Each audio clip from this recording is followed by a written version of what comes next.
Buenas noches. La gracia y la paz de Dios sea en cada corazón. Me alegra mucho volver a estar juntos con los hermanos. Los hermanos nos comentaban ayer que íbamos a estar acá esta semana, que si podíamos compartir algo de la palabra con los hermanos. Y cada vez que nos reunimos, nuestro corazón se afirma más en lo que debemos hacer como hijos de Dios, y es en perseverar en buscar al Señor. Todos conocemos un texto, Hechos 2:42, nos muestra las características y rasgos de una iglesia espiritual. Tiene una perseverancia constante en la fe y en aquellas cosas que han sido depositadas en el corazón de la iglesia. Cuando nosotros examinamos las escrituras, el movimiento de los apóstoles en el Nuevo Testamento, y miramos la manera de actuar de ellos, por ejemplo, vemos en Hechos 13 la primer salida de Pablo hacia la obra apostólica. Vemos cómo el Espíritu Santo, a través de los profetas, ha enviado a Pablo y a Bernabé a la obra. En Hechos 14, terminando, vuelve nuevamente a Antioquía de Siria, donde salió. En Hechos 15, el problema con los judaizantes que llegaron a Antioquía. Y terminando el capítulo, vuelven otra vez a Antioquía, y ahí nuevamente Pablo tiene un sentir. Le dice a Bernabé que tiene el sentir de ir a visitar a las iglesias. Es cuando sucede la discusión entre Saulo y Bernabé. Pablo toma a Silas y Bernabé toma a Juan Marcos. Sale nuevamente Pablo, la gracia del Señor, a la obra, y nuevamente vuelve en el 18. Y vemos que en el 18 nuevamente sale, dice, y saliendo confirmaba las iglesias. Cuando nosotros nos visitamos, lo que hacemos es confirmarnos en aquellas cosas que el Señor ha depositado en el corazón de la iglesia. Lo que hacemos es confirmarnos en aquello que hemos recibido, en aquello que hemos oído y en aquello que hemos sido enseñados. Entonces, pues, en mi corazón está confirmar la fe de los hermanos en aquellas cosas en las cuales estamos perseverando. Quisiera que compartiéramos juntos algo más para sumarme a lo que se ha dicho acerca de la comunión y la unidad de la iglesia. Sé que son temas que constantemente hemos escuchado, pero siempre es bueno. Pablo decía a los filipenses que no era molesto para él volver a repetirle las mismas cosas, y para los filipenses era ¿qué? Muy bueno, y era seguro, ¿cierto?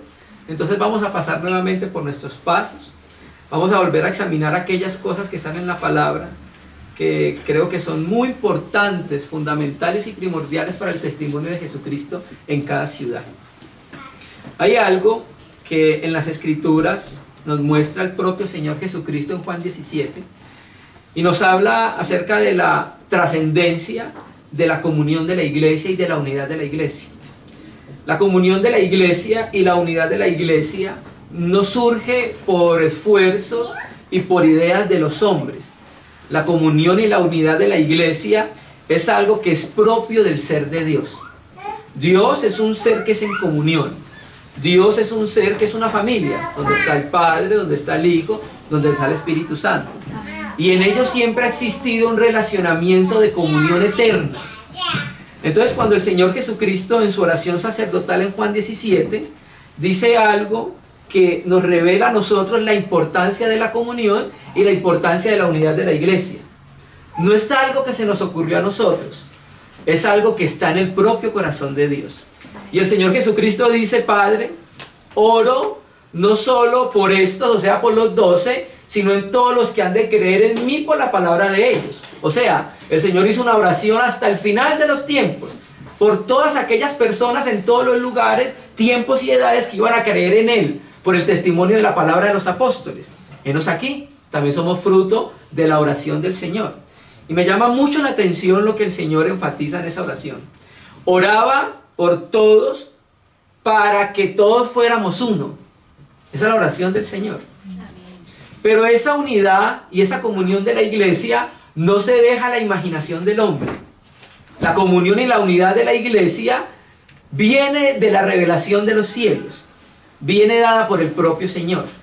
Entonces, por eso urge la necesidad cada vez más de nosotros como cristianos, parte del cuerpo de Cristo, que creemos en el testimonio de las Sagradas Escrituras, que cada vez nos volvamos a ella. Cada día más nos volvamos a ver qué es lo que dice el Señor acerca de este aspecto tan importante. Entonces, orara para que fuésemos uno. Y no nos deja la comunión y la unidad de la iglesia a nuestro criterio. Él mismo establece cómo es la comunión de la iglesia. Y dice, ¿cómo? Es un comparativo.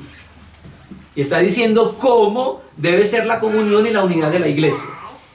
Como tú, oh Padre, en mí y yo en ti. Entonces el Señor llama la atención a la iglesia para que levantemos la mirada al cielo, levantemos la mirada a su palabra y percibamos en ella la unidad eterna de comunión existente entre el Padre y el Hijo. Por eso, hermanos, esa frase en Juan 17:3, y esta es la vida eterna, que te conozcan a ti, es un aspecto importantísimo en la iglesia.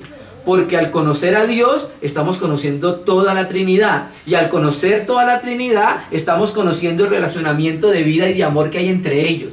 Bueno, ese relacionamiento de vida y de amor que hay entre las personas de la divinidad, quiere trasladarse a la tierra.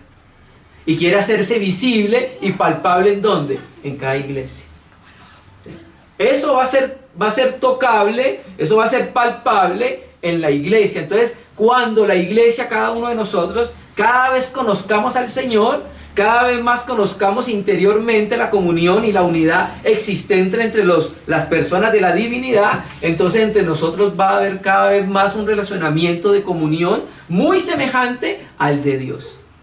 Entonces, vamos a colocar unas bases, primero unos textos, para poder edificar y llegar entonces al texto que queremos llegar en el día de hoy. Acompáñenme, hermanos, a Colosenses. Vamos a leer Colosenses capítulo 1 y vamos a leer el verso 15, 16, 17 y 18. Vamos a leer desde ahí porque quiero enfatizar en la última parte del verso 18. El libro de Colosenses, la iglesia en Colosas, cuando nosotros leemos el texto, parece que no fue fundada por Pablo. Pareciera que el que tuviera incidencia en la fundación de la iglesia en Colosas es Epafras. Entonces, aunque no los conocía, por causa de la comunión entre Pablo y Epafras o Epafrodito, por la comunión que había entre los obreros, Pablo tenía libertad y cierta autoridad para poder escribir a una iglesia a la cual no conocía. Y tenemos acá este testimonio a la iglesia en Colosas, y quiero llegar al capítulo 1, quiero llegar al verso 15. Él es la imagen del Dios invisible, el primogénito de toda creación, porque en Él fueron creadas todas las cosas, las que hay en los cielos, las que hay en la tierra, visibles e invisibles, sean tronos, sean dominios, sean principados, sean potestades, todo fue creado por medio de Él y para Él. Amén. Y Él, aquel que es la imagen del Dios invisible y aquel por cual fueron hechas todas las cosas, Él es antes de todas las cosas, y todas las cosas en Él subsisten. Y Él, el que es la imagen del Dios invisible, Él es la cabeza del cuerpo que es la iglesia. ¿Sí? Quiero que tengamos muy presente a Cristo como la cabeza de la iglesia. Y Él es la cabeza del cuerpo que es la iglesia, Él que es el principio, el primogénito de entre los muertos, para que en todo tenga la preeminencia, por cuanto agradó al Padre que en Él habitase toda la plenitud. Tomemos el texto con Efesios 1, verso 22, que queremos que es el pasaje paralelo. Efesios 1, vamos a leer desde el 22, para no leer todo el contexto porque es largo. Efesios 1, versículo 22.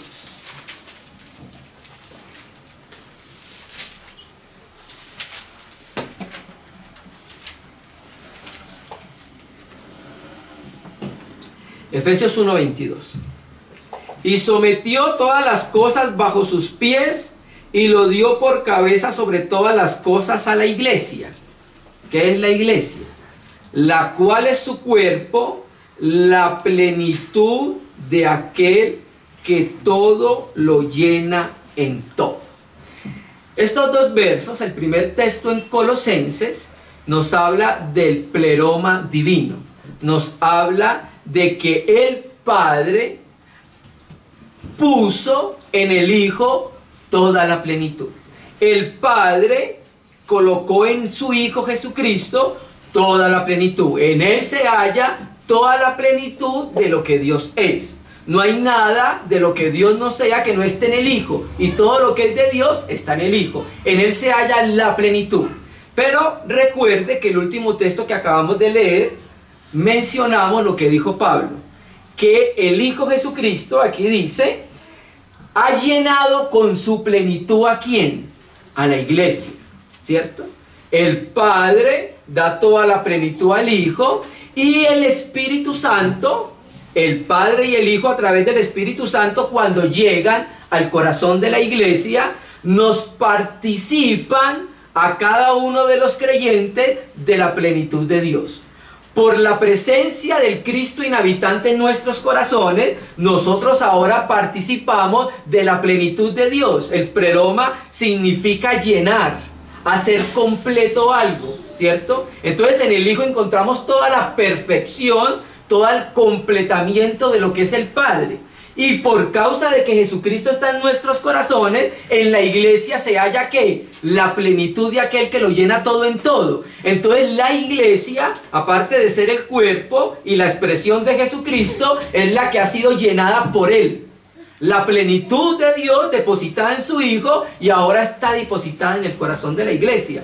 Entonces nosotros, como parte del cuerpo de Jesucristo, en nuestro interior hay algo precioso y habitante.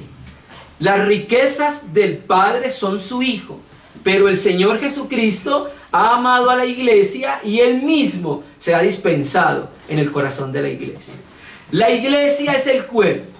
El cuerpo sirve para muchas cosas y una de ellas es para la expresión, ¿cierto? Yo con mi cuerpo puedo expresar aspectos interiores de mi carácter, gestionando con el tipo de aspectos que yo haga en mi boca, rasgos, en mis ojos.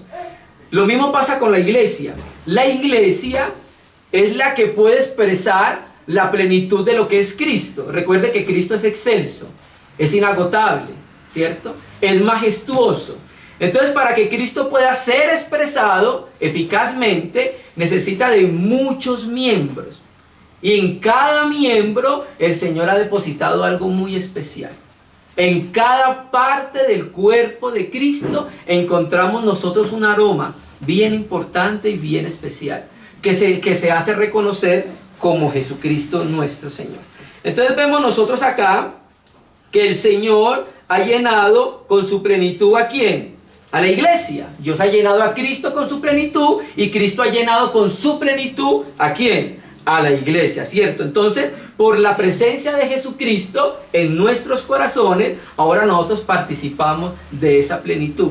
Dios ha llenado a su Hijo, pero su Hijo ha llenado ¿a quién? Ha llenado a la iglesia con todo lo que es Él, con todas las riquezas de lo que es Jesucristo mismo. Entonces aquí cobra mucho valor la importancia de que nosotros conozcamos interiormente al Señor, porque cada vez que el cristiano va madurando, va ejercitando la fe, en ese ejercicio y en ese proceso, el cristiano va tocando más interiormente al Señor y va conociendo la expresión de la majestad de lo que es el Señor. Y el cristiano, su mente va siendo transformada viendo al Señor como por un espejo, como dice Colosenses, 2 Corintios 3. Dice que vamos viendo la gloria del Señor como por un espejo.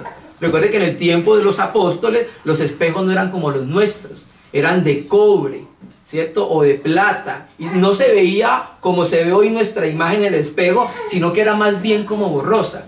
Más sin embargo, aunque se veía un poco borrosa la imagen, dice la Escritura que aunque viendo esa imagen borrosa de la gloria de Dios, vamos siendo transfigurados, va sucediendo una metamorfosis, es la palabra griega ahí, metamorfó, en el corazón del cristiano. Entonces, cuando eso va sucediendo, el cristiano va teniendo más conciencia en su interior acerca de la plenitud que fue depositada en su interior. Y la vida del cristiano va a empezar a tener un giro, hermanos, notablemente. ¿Sucede por qué? Por conocer a Dios. Porque el mandamiento es, esta es la vida eterna, que te conozcan a ti. ¿Cierto, hermano? Entonces empezamos a colocar esta base. La plenitud del Padre está en el Hijo, pero por causa de que Cristo está en nosotros, participamos de esa plenitud, de las riquezas del Hijo. Ahora, veamos un texto ahí mismo. Vamos a ir a Efesios, ahí mismo en el capítulo 3, versículo 8. Hablando acerca entonces de la plenitud, hablando acerca de las riquezas. Efesios 3, voy a leer solamente el versículo 8 por causa de lo que vamos a considerar. Primero estamos colocando unas bases para poder llegar entonces al texto que queremos utilizar esta noche. Efesios 3, versículo 8.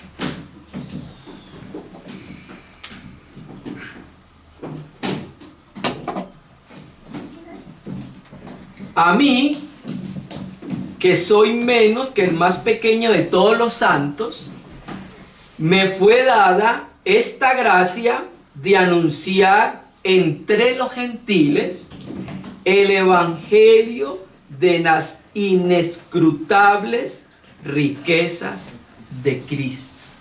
Mira cuál era la percepción interior que tenía Pablo acerca del evangelio que predicaba y acerca de ese adjetivo que adjetiva a Jesucristo. ¿Cuál?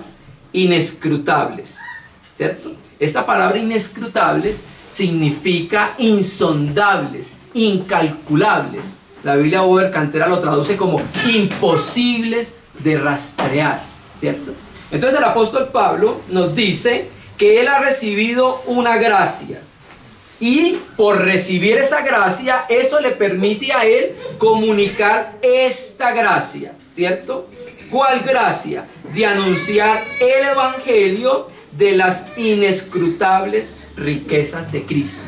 Esta palabra inescrutables, cuando la miramos en la Biblia griega del Antiguo Testamento, la Septuaginta aparece 3 veces. Aparece en Job 5, aparece en Job 10 y aparece en Job 34. Y vemos naturalmente que Pablo está tomando como referencia el texto de Job para poder, ¿qué? Para poder hablar de aquello inconmensurable que él había percibido en Jesucristo. Y no solamente inconmensurable e insondiable, sino que también habla al mismo tiempo de que Jesucristo es un ser extremadamente rico, ¿cierto? Hay un texto que dice que él siendo rico se hizo pobre, ¿cierto? Aquí nos está hablando de las riquezas de Jesucristo, de las características del Señor, de lo glorioso que es el Señor, de lo majestuoso que es el Señor, de lo amplio que es en su gracia, que esa riqueza amplia de salvar a un pecador como Pablo, a través de la gracia, esa riqueza y esa gracia que tiene Jesucristo, ha capacitado ¿a quién? Ha capacitado a Pablo para que él también sea comisionado para hablar entre los hombres de esa gracia que no puede ser rastreada, ¿cierto? La gracia del Señor, hay veces nosotros es tan alta que nosotros no alcanzamos a entenderla, pero la recibimos en nuestro corazón. Hay algunas cosas que nosotros no percibimos de la majestuosidad del Señor, pero nosotros creemos el testimonio de la palabra, ¿cierto? El Señor es abundante en su gracia y esa abundancia llevó al Señor Jesucristo a morir por nuestros pecados y a salvar a pecadores como nosotros, ¿cierto? ¿Quién daba algo por nosotros? Nadie, ¿cierto? Solo Dios, que tomó lo vil y lo menospreciado del mundo, ¿cierto? Entonces aquí vemos que la proclamación del Evangelio presenta las múltiples aspectos de la gracia y de las riquezas de Dios, ¿cierto? Dios es un ser muy rico y todas esas riquezas de lo que es Dios ha sido depositada ¿en dónde? En el corazón de la iglesia, ¿cierto? Todas las riquezas de Jesucristo y toda la plenitud de Jesucristo ha sido depositada en cada uno de sus miembros en todos los tiempos y en todas las edades. Cada cristiano ha recibido dones cuando ha recibido el Espíritu Santo. No hay ningún cristiano desempleado en la casa del Señor, porque el Espíritu Santo ha dado dones a cada uno de sus hijos, ¿cierto? Y esos dones son las riquezas que Él ha depositado en cada uno de nosotros. Y quiero leer un texto, ya para terminar, en Primera de Pedro, capítulo 4, verso 1. Primera de Pedro 4, verso 10. Nos va a hablar un aspecto muy parecido a lo que acabamos de leer. Solo el 10.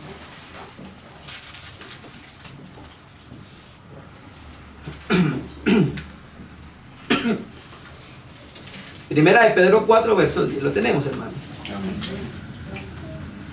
Volviendo a lo mismo, hablando de la dispensación de la plenitud, la dispensación de las riquezas, de todo lo que es Dios en el corazón de la iglesia. Cada uno, según el don que ha recibido, ¿qué dice el texto? Ministrelo. Esa palabra ministrelo viene del verbo diaconía, y diaconía significa servir.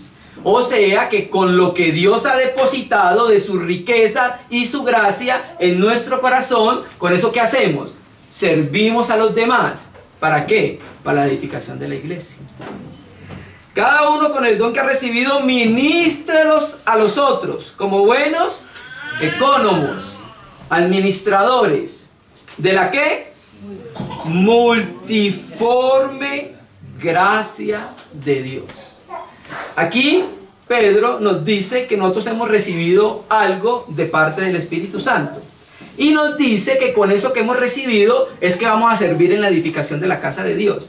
Pero me llama la atención las características que Pedro utiliza, la palabra que utiliza para caracterizar la gracia de Dios, hablando acerca de los dones que ha dado. Esta palabra, multiforme. La palabra poikiles, esta palabra literalmente significa de muchos colores.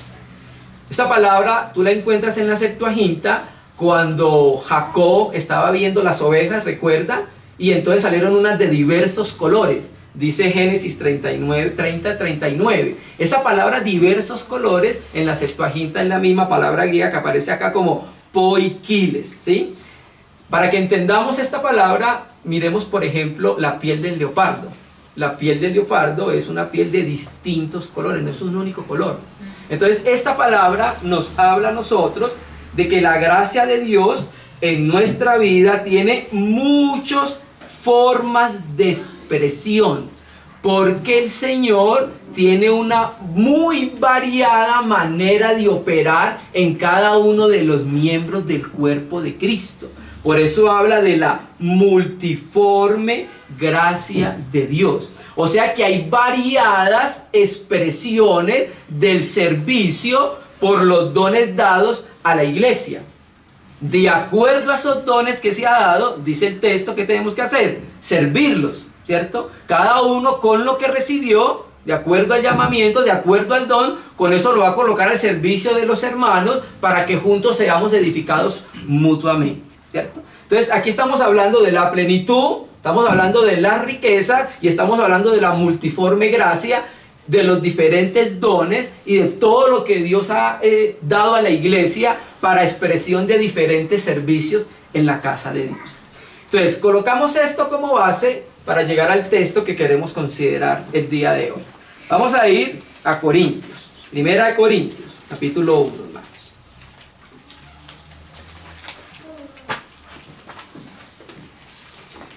Primera de Corintios 1. Vamos a leer desde el verso 10. Vamos a leer 10, 11 y 12.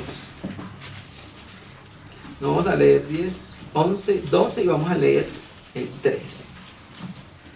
Conocemos nosotros entonces que muchos de los capítulos en la primera epístola a los Corintios era por problemas internos que había en la iglesia. Y muchos de estos capítulos son respuesta de Pablo a las preguntas que los corintios le hicieron. Por ejemplo, creo que en el 7 dice, en cuanto a lo que me escribiste, se empieza así el enunciado, quiere decir entonces que Pablo está dando respuesta a una pregunta que le hicieron los corintios. Y también otros capítulos no son respuestas a preguntas, sino es la manera como el Espíritu Santo llama la atención a los corintios para que las cosas que estaban sucediendo interiormente en la iglesia pudieran tener una luz, pudieran tener una solución, pudieran tener una armonía, pudieran tener una paz.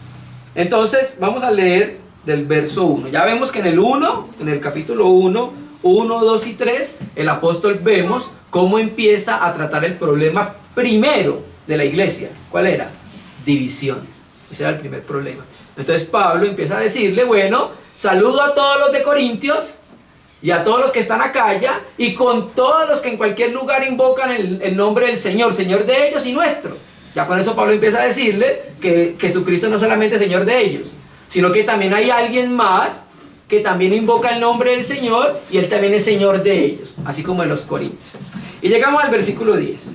Digo, os ruego pues, hermanos, por el nombre de nuestro Señor Jesucristo, que habléis todos una misma cosa, y que no haya entre vosotros divisiones, sino que estéis perfectamente unidos en una misma mente y en un mismo parecer. Porque he sido informado acerca de vosotros, hermanos míos, por los de Cloé, que hay entre vosotros contiendas. Entonces va a explicar cuáles eran las contiendas que había. Quiero decir que cada uno de vosotros dice, yo soy de Pablo, y yo de Apolos, y yo de Cefas, y yo de Cristo. ¿Acaso está dividido Cristo? ¿Fue crucificado Pablo por vosotros? ¿O fuisteis bautizados en el nombre de Pablo? Parecía ser que los de Cloé eran hermanos que amaban al apóstol Pablo, Pablo los amaba y confiaba en la palabra de los hermanos de Cloé. Tal al punto que llegó a registrar en la epístola el nombre de ellos para que se supieran los corintios de dónde llegó la información de Pablo de que entre ellos estaban sucediendo divisiones. Muy claramente el Espíritu dice los de Cloé. Entonces, si los corintios se preguntaban quién le dijo a Pablo que estábamos en estos problemas, los de Cloé. Los de Cloé han dicho de que ustedes andaban con divisiones. ¿Y cuáles eran las divisiones? Bueno, estas divisiones que estaban sucediendo en Corintios no era por causa de los obreros. Si usted mira la epístola, era la propia iglesia. La propia iglesia la que estaba diciendo, somos de Pablo. La propia iglesia en la ciudad de Corintios estaba diciendo, somos de Pedro. La propia iglesia en la ciudad de Corintios estamos diciendo, somos de Apolos. No era un asunto entre los hermanos que estaban trabajando en la obra, ¿sí? Era un asunto entre ¿quién? Entre la iglesia. La iglesia estaba empezando a sectorizar a diferentes hermanos que estaban trabajando en la obra. Bueno, uno pensaría de pronto que los hermanos de Corintios dirían, bueno, nosotros somos de Pablo porque pues Pablo nos predicó el evangelio, ¿cierto? Y Pablo ha estado con nosotros 1 año, 2 años, sufriendo con nosotros, llorando con nosotros, trabajando con nosotros. Entonces nos debemos a Pablo y hemos recibido mucho de Pablo, ¿cierto? Otro sector de la misma iglesia diría, pues es que Pedro estuvo con el Señor. ¿Quién como Pedro que anduvo con el Señor día y noche? Lo conoció personalmente, escuchó las palabras de su boca, ¿cierto? Y de pronto pues la misma iglesia que se sectorizaban con los de Apolo dirían, pues, ¿usted escuchó predicar a Apolo? Mire lo que dice la escritura, varón poderoso y elocuente en la escritura. Definitivamente nosotros nos vamos con Apolo, ¿cierto? Entonces eso estaba sucediendo en el corazón de la iglesia y Pablo le dice que son niños, ¿cierto? Y empieza a decirle, o sea, Cristo no está dividido, Cristo es un cuerpo, ¿cierto? Entonces empezamos diciendo, hablando acerca de la plenitud del Padre da del Hijo, hablando de las riquezas de Jesucristo, depositadas también en la iglesia, y de los diferentes dones, servicios y ministerios en la casa de Dios. Entonces, hermano, todo lo que ha sido depositado en la iglesia, todo lo que ha sido depositado en cada hermano y hermana por la recepción del Espíritu Santo, es beneficioso para la iglesia y es beneficioso para la casa de Dios y nada debe ser desechado, ¿cierto? ¿Qué estaban haciendo los corintios? Los corintios estaban empobreciendo la casa de Dios. ¿En qué sentido? En que, bueno, Dios había depositado muchas riquezas de él en Pablo. ¿Estamos de acuerdo? Claro que sí, ¿cierto? Y Dios había depositado muchas de las riquezas de él ¿en quién? En Pedro. Pero Dios también había depositado muchas de las riquezas y de su plenitud en Apolos. También, ¿cierto que sí? Entonces cuando los corintios dicen me voy con Pedro, ¿qué sucede? O cuando los corintios decían me voy con Pablo, ¿qué sucede? O cuando los corintios decían me voy con Apolos, ¿qué sucede? ¿Necesitamos las riquezas que hay de Cristo en Pablo? Pues amén. ¿Necesitamos las riquezas que hay de Cristo en Apolos? Pues amén. ¿Necesitamos las riquezas que hay de Cristo en Pedro? Amén, ¿cierto que sí? Pero al decir que solamente necesitamos las riquezas que hay de Cristo en Pedro, y no tomamos las riquezas de Cristo que hay en Pablo, y no tomamos las riquezas de Cristo que hay en Pedro, ¿qué está sucediendo? Estamos empobreciendo la iglesia y la casa de Dios. Y por eso de ahí cobra importancia la unidad de la iglesia. El corazón del Señor es un corazón amplio para todos sus hijos. Y el corazón de la iglesia cada vez se va ensanchando muchísimo más para recibir a los que son de Cristo. ¿Cierto? Nosotros en estos últimos días hemos sufrido algunos agravios por causa del sectarismo en la ciudad donde nosotros vivimos. Y el sectarismo lo que hace es que el corazón de la iglesia sea un corazón pequeño, no sea un corazón amplio como el Señor para incluir a los que son de Cristo, ¿cierto? Entonces, aquí lo que estamos viendo nosotros es que nosotros necesitamos como parte del cuerpo de Cristo lo que Dios ha depositado en cada miembro. De acuerdo al don que cada uno recibió, ¿qué dice el texto? Ministrelo a los demás. ¿Por qué? Porque en cada hermano hay aspectos de la riqueza de Jesucristo. Y al el hermano y la hermana ministrar esos aspectos van enriqueciendo la casa de Dios, hermano. ¿Se me entiende? Entonces sí, nosotros necesitamos el ministerio de Juan. Completamente. Pero también necesitamos el ministerio de Pedro. Sí, nosotros necesitamos el ministerio de Pablo, pero también necesitamos el ministerio de Apolos. ¿Por qué? Porque si no, entonces estaríamos empobreciendo la casa de Dios, hermano, ¿cierto? Y la división es un atentado directamente contra la unidad del cuerpo de Cristo, porque es el caso que se está tratando acá entre los hermanos. Entonces, ¿cuándo somos ricos nosotros? Cuando somos uno. Ahí somos ricos. ¿Por qué? Porque estamos obteniendo de todas las riquezas que el Señor ha depositado en su casa. Y esa es una de las razones, amados hermanos, que por ejemplo en nuestro corazón y en la ciudad donde vivimos y con los hermanos que nos reunimos, por eso en nuestro corazón es tanta la insistencia que los hermanos nos visiten. ¿Por qué? Porque recibimos de las riquezas del Señor a través de los miembros del cuerpo de Cristo. Porque sabemos que el Señor está haciendo un trabajo en X ciudad y le decimos al Señor con eso: Señor, también queremos de esas riquezas y de ese trabajo que estás haciendo en otro lugar. ¿Se me entiende?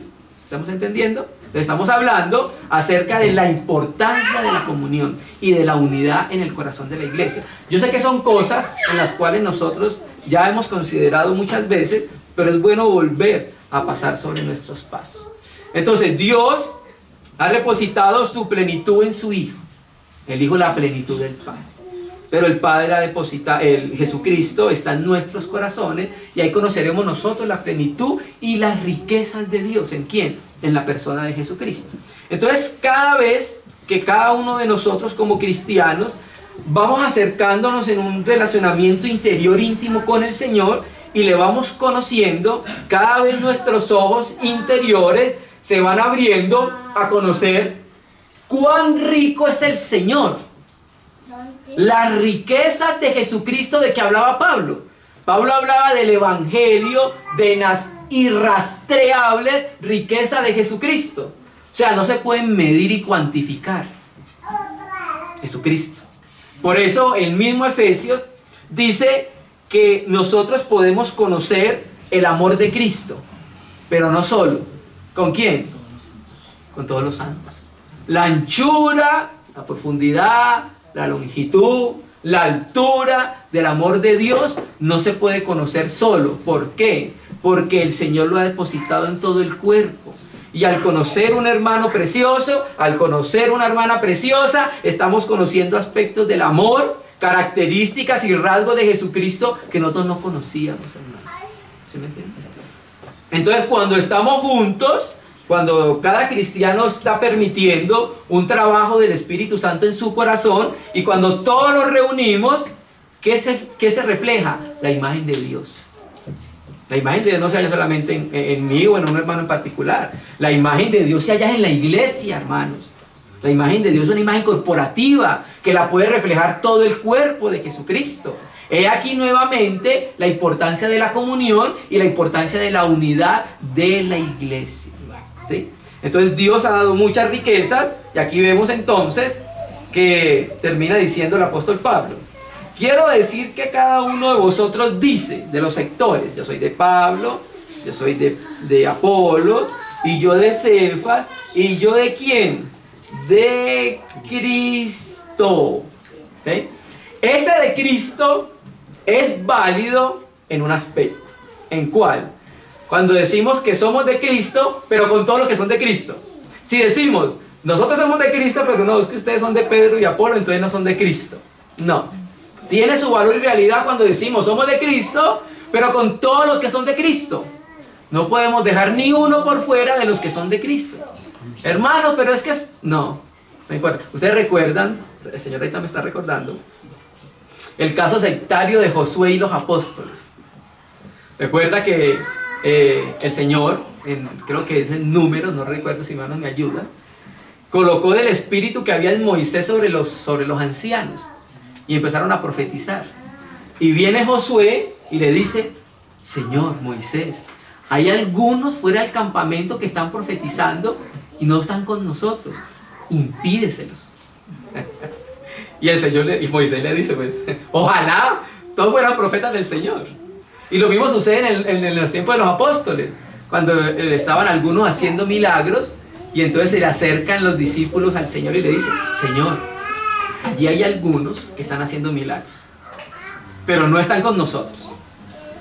Y ahí uno se da cuenta cómo es el corazón del hombre, sectario, hermano. No caben sino los de su grupo social. Yo recuerdo que hace muchos años estuve en una organización religiosa sistemática, y esta organización religiosa yo la reconocía, era porque tenía círculos sociales muy cerrados, ¿cierto? Y eran completamente sectarios. Los únicos que estaban en la verdad eran ese grupo, nadie más estaba en la verdad, ¿cierto?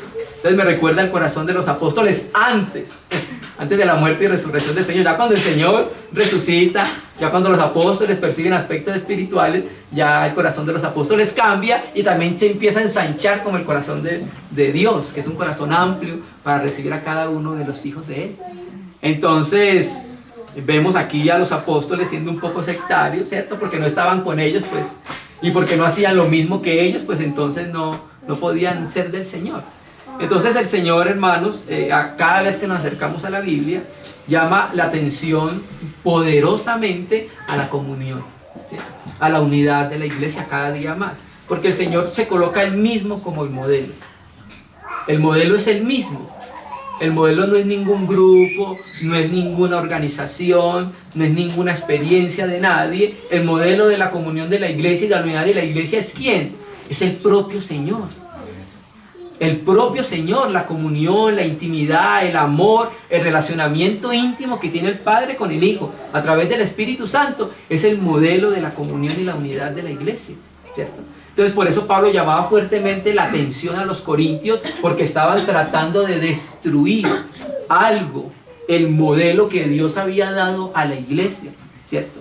Entonces las cartas sirven también para que cada día nosotros podamos percibir aquellas cosas que sucedieron en algún momento, no las hagamos, y también nos sirve para apreciar y conocer más aquellas cosas en las cuales nosotros fuimos enseñados. Hace mucho tiempo el Señor a nosotros, a través de sus siervos, nos ha enseñado la importancia de la comunión, y nos ha mostrado el Señor a través de las palabras y sus enseñanzas que hay un único camino, hermano, es el camino del amor. O sea, no hay otro camino para la iglesia. La iglesia tiene sino un único camino, y es el camino del amor. Y a través de ese camino del amor es que se va a guardar la unidad. La unidad existente entre el Padre y el Hijo, que quiere reflejarla en cierta medida acá en la iglesia, ¿sí? Por ejemplo, hermanos, el Señor nos dice, a través del mismo Pablo, maridos, amad a vuestras mujeres, ¿cierto? Es un mandamiento para cada uno de vosotros, y creo que el verbo debe estar en imperativo. En imperativo quiere decir que es un mandamiento. Pero no nos deja a nosotros mismos la manera de hacer eso, ¿cierto? Nosotros heredamos una manera de vivir de nuestros padres, y nosotros lo haríamos de acuerdo a la manera que hemos heredado. Pero el Señor no nos deja en nosotros y nos dice un cómo. Y nos dice cómo. Como Cristo amó a la iglesia, ¿cierto? Entonces, somos llamados nuevamente a mirar ese tipo de amor, a ver cómo era ese amor. Y entonces al ver al Señor y al ver a su amor y ver cómo Él amaba a la iglesia, entonces empieza mi relacionamiento de amor con mi esposa. ¿Sí? Y si tenemos hijos, si algún día el hijo le va a preguntar ¿cómo Cristo ama a la iglesia? Ojalá que el niño pueda decir, ¿sabe cómo? Como mi papá ve a mi mamá, porque lo ve. Recuerda, ¿cómo? Un comparativo. Entonces el Señor estas cosas que son aspectos espirituales no nos deja a nosotros, a nuestra propia naturaleza o debilidad, sino que Él mismo nos da el sustento. ¿Cuál es el sustento? El Paracletos, el Espíritu Santo, y Él mismo nos da el modelo. ¿Cuál es el modelo? El mismo ser de Dios. Por eso, hermano, una de las doctrinas importantes y cardinales para el cristianismo es la Trinidad, el propio ser de Dios. Ustedes saben que yo era unicitario, ¿cierto? En algún tiempo. Y gracias al Señor volvimos nuevamente a la Biblia y el Señor abrió nuestros ojos y nos pudo mostrar que Él ha enviado a su Hijo a la tierra. Y no hay un atentado más grande contra el cristianismo que socavar un aspecto tan fundamental como la Trinidad. Las tres personas divinas en el único Dios verdadero. Porque al conocer la Trinidad es como si fuera una llave para abrir muchos aspectos de la palabra de Dios. ¿Sí? Por ejemplo, Dios es un ser en familia. ¿Sí? Un ser en familia y en comunión. Dios cuando crea al hombre lo crea en familia. ¿Por qué? Porque Dios es una comunión y una familia. De la misma manera Dios crea al hombre y a la mujer. Lo crea como en comunión y lo crea como en familia. ¿Por qué lo crea en comunión? Porque los dos eran uno. La palabra para uno es ejad. Significa unidad compuesta, la palabra hebrea. ¿Sí? Y entonces vemos que el hombre y la mujer eran uno. Una unidad compuesta. ¿Cierto? De la misma manera, Dios, aunque son tres personas, es uno. ¿Cierto? Un único ser divino donde hay una subsistencia de tres personas divinas. Entonces, cuando entendemos un poco la Trinidad, hay muchos aspectos de la Biblia que se van a abrir a nuestro corazón, ¿cierto? Y uno de los aspectos que se van a abrir a nuestros corazones al ver y percibir la Trinidad es la comunión y la unidad de la iglesia. Y eso hace entonces que cada uno de nosotros empiece a guardar el testimonio de unidad de la iglesia. Eso nos va a llevar a ser celosos, a guardar la unidad de la iglesia. ¿Por qué? Porque el Señor es uno con el Padre y el Hijo. Y de la misma manera nosotros debemos procurar esa comunión interior y esa unidad en el corazón de la iglesia. Amén, hermanos. Entonces trajimos el texto de Corintios, era para mostrar de que nosotros en cada parte del cuerpo de Cristo hay depositados riquezas, ¿cierto? Y nuestro corazón siempre se debe alegrar por recibir los que son del Señor y recibir las riquezas que el Señor está haciendo en cada lugar. Lo que quiere el diablo es privarnos de las riquezas de Dios depositadas en la iglesia. Y lo que quiere el Señor es que participemos y enriquecernos con las riquezas de Jesucristo depositado en el corazón de la iglesia. Y por eso vuelvo y se los digo, hermano, nuestro corazón siempre, en la ciudad donde vivimos, siempre nuestro corazón está expectante y anhelante estar con los hijos de Dios. Siempre es una alegría porque queremos recibir lo que el Señor está haciendo. En otros lugares, en muchos lugares, donde hay una comunión genuina, real, nosotros queremos recibir esas riquezas y participar de lo que el Señor está haciendo, hermano, en el corazón de la iglesia. Amén, hermanos. Entonces vamos a parar por ahora, hermanos. Vamos a agradecerle al Señor este tiempo que tuvimos para compartir un aspecto de la palabra del Señor.